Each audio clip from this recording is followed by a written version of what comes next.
मान्यवर अभी एक फैशन होगा, आम्बेडकर आम्बेडकर आम्बेडकर आम्बेडकर आम्बेडकर आम्बेडकर। इतना नाम अगर भगवान का लेते तो 7 जन्मों तक स्वर्ग मिल जाता। लेकिन जिस तरह के शब्दों का उन्होंने प्रयोग किया है वो किसी भी कीमत पर स्वीकार्य नहीं। बाबा साहब अम्बेडकर उनके लिए शायद भगवान ना हो, लेकिन इस देश के करोड़ों लोगों के, महिलाओं के, हक वंचित समाज के मुक्तिदाता हैं। 2 दिन पहले तो आप लोग बड़े स्थान में कसीदे प्राइम मिनिस्टर से लेकर सब लोग पढ़ रहे थे, और अब अचानक क्या हुआ? कांग्रेस लंबे समय सत्ता में नहीं रही, भाजपा भी लंबे समय सत्ता में नहीं रहेगी।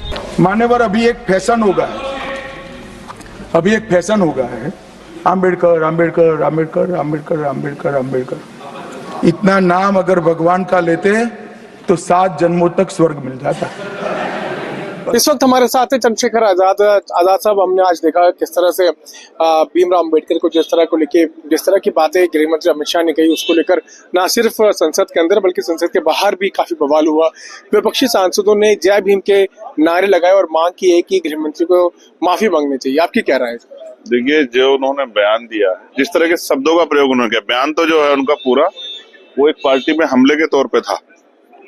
एक पार्टी के द्वारा जो लंबे समय तक बाबा साहब के साथ जो एक वैचारिक संघर्ष रहा, उसको लेकर बयान था। लेकिन जिस तरह के शब्दों का उन्होंने प्रयोग किया है वो किसी भी कीमत पर स्वीकार्य नहीं।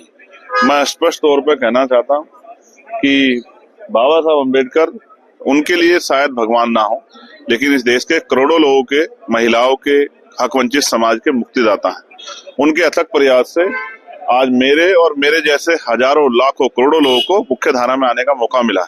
और ये स्पष्ट रूप से गृह मंत्री जी जान लें कि कांग्रेस लंबे समय सत्ता में नहीं रही, भाजपा भी लंबे समय सत्ता में नहीं रहेगी। महापुरुषों का अपमान, 2 दिन पहले तो आप लोग बड़े स्थान में कसीदे प्राइम मिनिस्टर से लेकर सब लोग पढ़ रहे थे, और अब अचानक क्या हुआ? जिस तरह की भाषा शैली का प्रयोग किया है ये निंदनीय है, और इसको लेकर एक बहुत बड़ा गुस्सा पूरे देश में।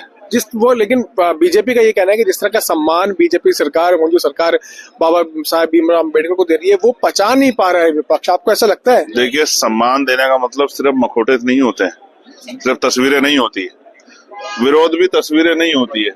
उनके विचारों पे चलना और उनके विचारों के आधार पर आगे बढ़ाना, आगे उन विचारों को मजबूत करना, ये उनकी जो है विरासत है।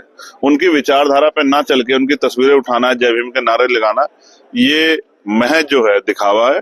मैं स्पष्ट तौर पर कहता हूं कि बाबा साहब अम्बेडकर के जो विचार थे, अब हम 1 नेशन 1 इलेक्शन पे इसको देख लेते हैं। अभी तो ये 1 नेशन 1 इलेक्शन है, लेकिन हो सकता है आने वाले समय में 1 नेशन और नो इलेक्शन भी हो जाए। आपको कौन सी ऐसी बात है अमित शाह की जो सबसे ज्यादा बुरी लगी? जिस तरह के शब्दों के तौर पे उन्होंने बाबा साहब अम्बेडकर का नाम लिया, मैं तो वो वीडियो भी नहीं ट्वीट कर पाया, क्योंकि जिस तरह का, उस तरह की भाषा शैली और उस तरह का संबोधन किसी भी सामान्य आदमी को जो है एक्सेप्टेबल नहीं है। वो तो गृह मंत्री हैं, इसलिए जो है मैंने अपना विरोध दर्ज करा। मैं स्पष्ट तौर पे कहूँ, बाबा साहब का अपमान जो है हम लोग नहीं सहेंगे, और अम्बेडकरवादी जो है इसका बदला वोट की चोट से और संविधान की शक्ति से आने वाले समय में लेंगे। बात मैं गृह मंत्री जी को बताना चाहता हूं, और गृह मंत्री जी याद रखें, बाबा साहब अम्बेडकर सदा थे, सदा हैं और सदा रहेंगे।